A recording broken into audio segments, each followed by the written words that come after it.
प्रिय भाई और बहनों, आज का शुभ संदेश के लिए आप सभी को हम स्वागत करते हैं। खून के प्यासे भेड़ियों ने आके घेरा यीशु को। खून के प्यासे भेड़ियों ने आके घेरा यीशु को। मारे कोड़े ठोंकी कीले धार निकली जख्मों से।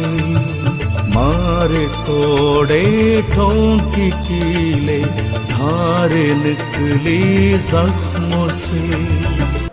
आज का संदेश प्रभु का दास ओएम मैथ्यू बैंगलोर से बांटा जाएगा। प्रार्थना के साथ सुनिए। परमेश्वर के नाम की स्तुति हो। आज का मनन के लिए पत्रस का पहला पत्रिका दूसरा अध्याय इसका 9वां पद में पढ़ना चाहता हूं।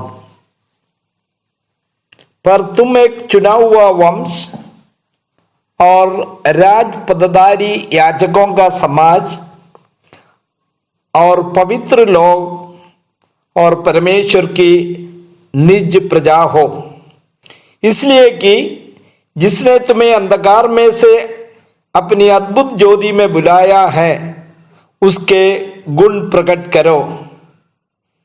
10वां पद भी पढ़ना चाहता हूं। तुम पगले तो कुछ भी नहीं थे, पर आप परमेश्वर की प्रजा हो।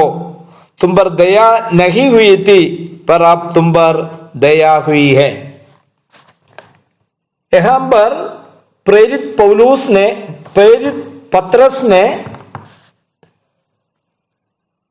जो विश्वासी लोग विश्वास के कारण जो सताव का सामना कर रहा है और विश्वास छोड़ने का भी कुछ लोग निर्णय ले रहा है, पौलुस कह रहा है कि आप अभी साधारण लोग नहीं हैं। यहां पर 10वां पद में हम लोग पढ़ते हैं, पहले आपके ऊपर दया नहीं हुआ था, लेकिन आप दया पाया हुआ लोग हैं।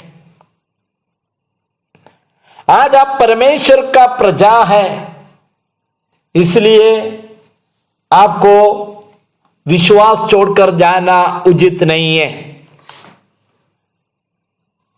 9वां पद में हम लोग पढ़े हैं, पर तुम अभी एक चुना हुआ वंश है। जो चुना हुआ वंश खास करके जहां पर जो देश में चुनाव होता है, विधायक और संसद को चुन लेते हैं, वहां बड़े शब्दों को ज्यादा इस्तेमाल करता है। सरकार का नियम के अनुसार ये विधायक को या संसद को चुनने के लिए कुछ नियम दिया गया। उसी का प्रक्रिया में लोग अपना अधिकार को इस्तेमाल कर रहा है और लोगों को जो लोकसभा में या विधानसभा में जो चुनकर भेजता है। यहां पर पत्रस ने क्या कह रहा है, आप पहले कुछ नहीं था, आपका कोई अपना जो अस्तित्व करने के लिए अपना जो कुछ भलाई करने के लिए नहीं था, लेकिन आज परमेश्वर ने आपको चुन लिया है। मुझे सुनने वाला भाई लोग, आप लोग किस प्रकार का समस्या से गुजरने वाला मुझे मालूम नहीं, लेकिन एक बात सच्चाई, संसार में रहना मुश्किल है।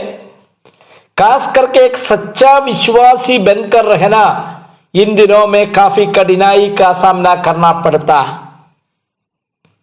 लेकिन परमेश्वर की आत्मा आज आपको समझा रहा है, आप एक साधारण व्यक्ति नहीं है। यहां पर बताता है, पर तुम एक चुना हुआ वंश है। परमेश्वर आपको चुनकर अलग किया है। ये चुनाव तो इस जगत को बनाने से पहले ही हुआ, लेकिन मुझे और आपको तभी समझ में आया जब मैं प्रभु पर विश्वास किया। आप एक चुना हुआ वंश है। आपको मालूम है एक विधायक या संसद भारत का कहीं भी जाए उनको अधिकार है, उनको लोग सम्मान करते हैं। उसको ट्रेन में सफर करना, इवन कुछ हवाई जहाज में भी जो सफर करने के लिए काफी सुविधा होता है। कहीं भी जाए चुना हुआ लोगों को आदर मिलता है। यहां बताता है, परमेश्वर की आत्मा बताता है, आज आपको समझना हम एक साधारण लोग नहीं है। परमेश्वर ने स्वर्ग का प्रजा के रूप में मुझे चुना है। और एक और बात बताता है, राज पदाधिकारी याजकों का समाज है। ये बात मुझे समझने के लिए काफी कठिनाई हो रहा था, अभी भी कठिनाई है, लेकिन मैं विश्वास करता हूं। क्यों? याजकपन के बारे में पुराना नियम में हम लोग पढ़ते हैं, जो इस्राएल का 12 कुल में से या गोत्र में से लेवी कुल का लोगों को याजक का काम करने के लिए प्रभु ने चुन लिया है। उसमें हारून का परिवार से ही महायाजक को नियुक्त किया करता था। ये लेवी कुल को छोड़कर कोई भी कुल से याजक का पद कभी भी नहीं मिलता था। लेकिन नया नियम में अभी पतरस ने कह रहा है, मुझे राजकीय याजक का समाज बनाया। राजा का कुल पुराना नियम के अनुसार यहूदा कुल से है, दाऊद राजा वही कुल से निकला है। प्यारे भाइयों, लेकिन दाऊद को भी याजक बनने का अधिकार नहीं था, केवल लेवी कुल को।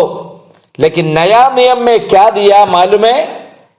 ये लेवी कुल को जो राजकीय जो पद दिया गया था, जो लेवी कुल यहूदा कुल को राजकीय पद दिया गया था, लेवी कुल को याजकपन का जो पद दिया गया था, ये दोनों नया नियम का विश्वासी को दिया गया है। इसका मतलब हम राजकीय याजक का पदधारी है। प्रभु सहायता करे, प्रभु की इच्छा है तो अगला सप्ताह इस पद के ऊपर और हम मनन करेंगे। एक बात अंगीकार कीजिए, हम साधारण लोग नहीं, प्रभु का श्रेष्ठ लोग है। इस वचनों के द्वारा आज आप सबको आशीष दे। प्रभु के नाम की स्तुति हो, आमेन।